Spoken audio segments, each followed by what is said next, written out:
Welcome back to Fox Recaps. Today I'm going to explain the movie Shadow, released in the year 2018. Thousands of years ago, Chinese kings and nobles had to face wars, internal power struggles, as well as the constant fear of being assassinated. Hence, with their lives on the line all the time, they secretly used substitutes known as shadows. The shadows fearlessly risked their lives in service to their masters and proved their loyalty by embracing death. The movie explains the story of one such shadow. Long ago, the renowned and robust commander Ze Yu of the Kingdom of Pei lost a duel against the apparently unstoppable Yang Kang, the general of the King of Yang. Because of this, the Kingdom of Pei lost one of its significant cities, Jingzhou, to the Kingdom of Yang. The movie opens up with Lu Yan, the master of the Pei Kingdom, reporting to the king that Ze Yu, the commander, has challenged the general of the Yang Kingdom to a one-on-one duel to retake Jing City. He further mentions that Yang has accepted the challenge, and hearing this, the king gets enraged and orders the minister to bring the commander before him.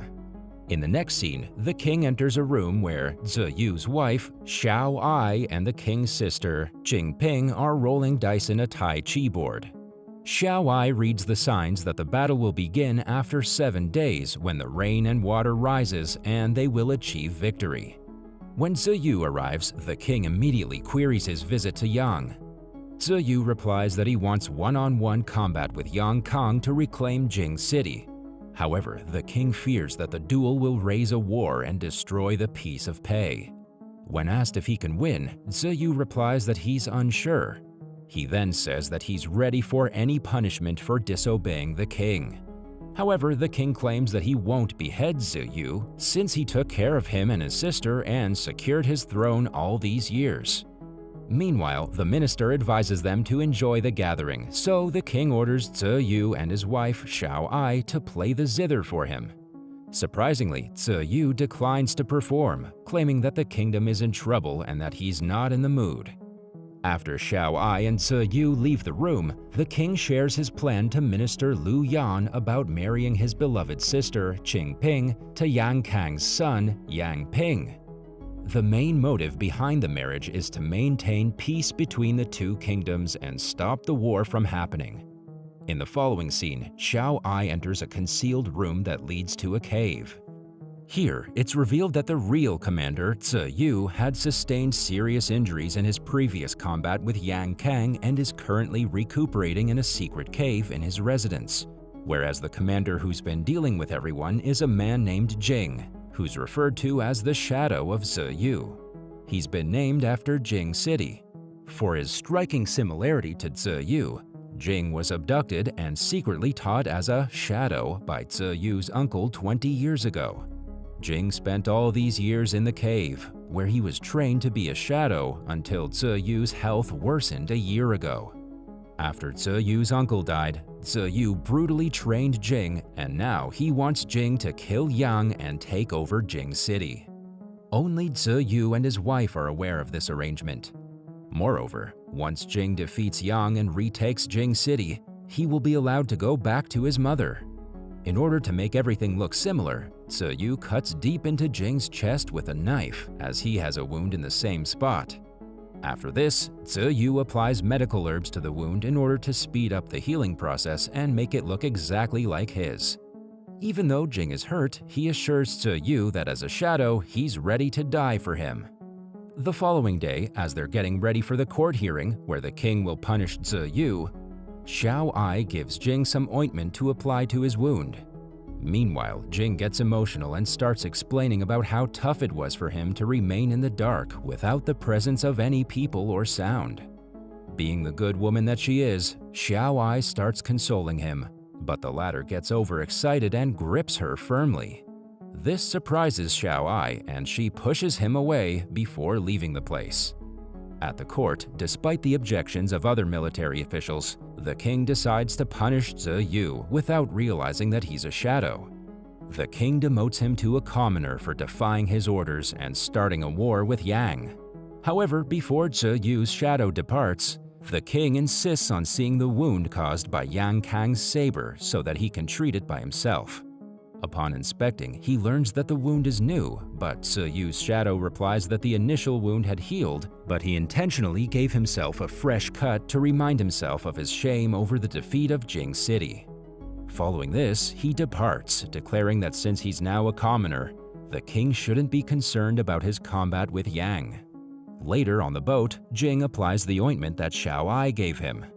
Back at the cave, Xiao Ai informs Ziyu that Jing handled the king nicely. However, Ziyu realizes that the king is suspicious of Jing as his shadow.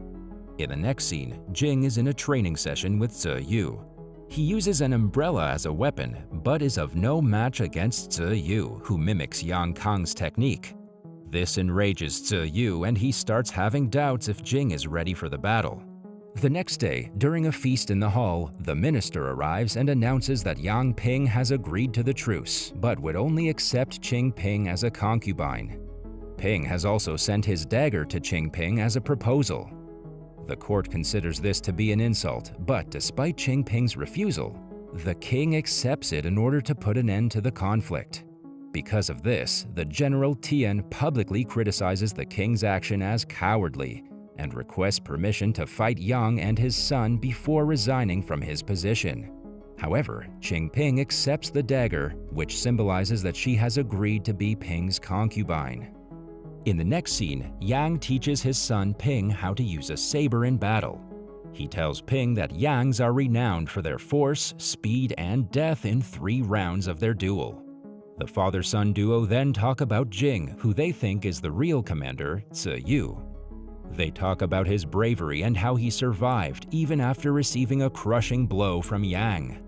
After a while, Ping states that he asked Qing Ping to be his concubine in order to discourage the Peis from attempting to conquer Jing City through war. However, when he learns that she has agreed, he is startled. Despite this, Ping believes they can conquer the Peis because the 2 most powerful generals of Pei, Ziyu and Tian, have become commoners. Ping also mentions that they have the upper hand as he is sent a spy to the kingdom of Pei. Elsewhere, after several failed attempts during the practice, Xiao Ai proposes that Jing should apply feminine techniques and embrace the umbrella's symbol of yin in order to defeat Yang Kang. She explains the yin and yang's philosophy, which says yang is associated with light, fire, and masculinity, whereas yin is associated with darkness, water, and femininity. Xiao Ai symbolizes the saber as yang and the umbrella as yin. With her moves, Xiao Ai demonstrates some defense techniques against Yang Kang's methods using the umbrella. This impresses Ziyu, and he asks her to train Jing. When Xiao Ai trains Ziyu, together they're successful in defeating Ziyu. Then, at Ziyu's request, Jing meets Tian as Ziyu and instructs him to learn some winning techniques for the war with the Yangs. He also tells Tian to lead and train the hundreds of convicts who are living beyond the forest.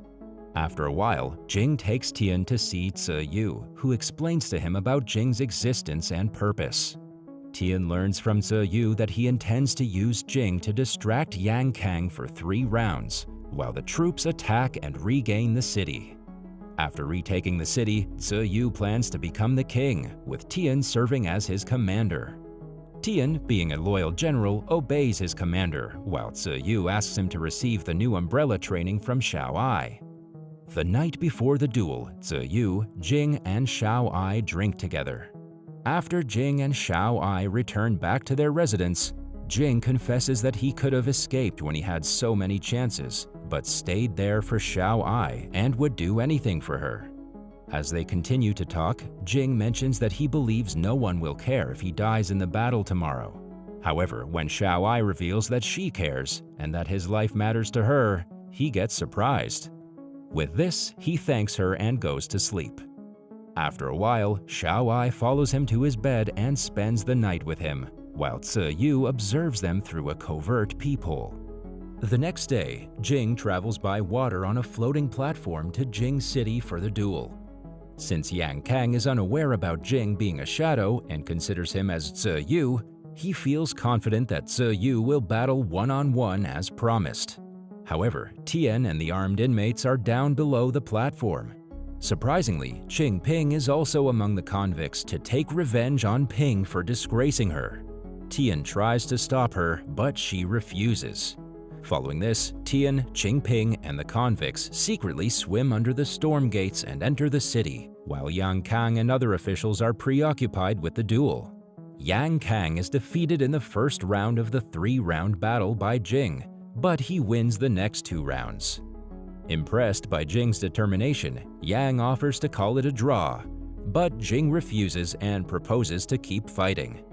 Meanwhile, Yang Ping and his soldiers are driven back by Tian and the convicts using the metal umbrella weapons, although both sides sustain significant casualties. Guarding the banner, Yang Ping engages in combat with Qingping, mortally injuring her. Yang Ping asks her why a lady would fight, and when he steps in to hear her, she stabs him to death with the same dagger he had sent her. With this, the Yang banner is overthrown by Tian. When Yang Kang notices this, he becomes furious and starts beating Jing severely. However, Jing counters the situation and kills Yang with a shattered piece of an umbrella blade. Back at Pei, Xiao Ai visits Zi Yu inside the cave. Zi Yu wonders if it was right to send the shadow to the war, and Xiao Ai responds that there's no right or wrong. Whatever has to be done is done. Then, on their request, the husband and wife play Xerath together.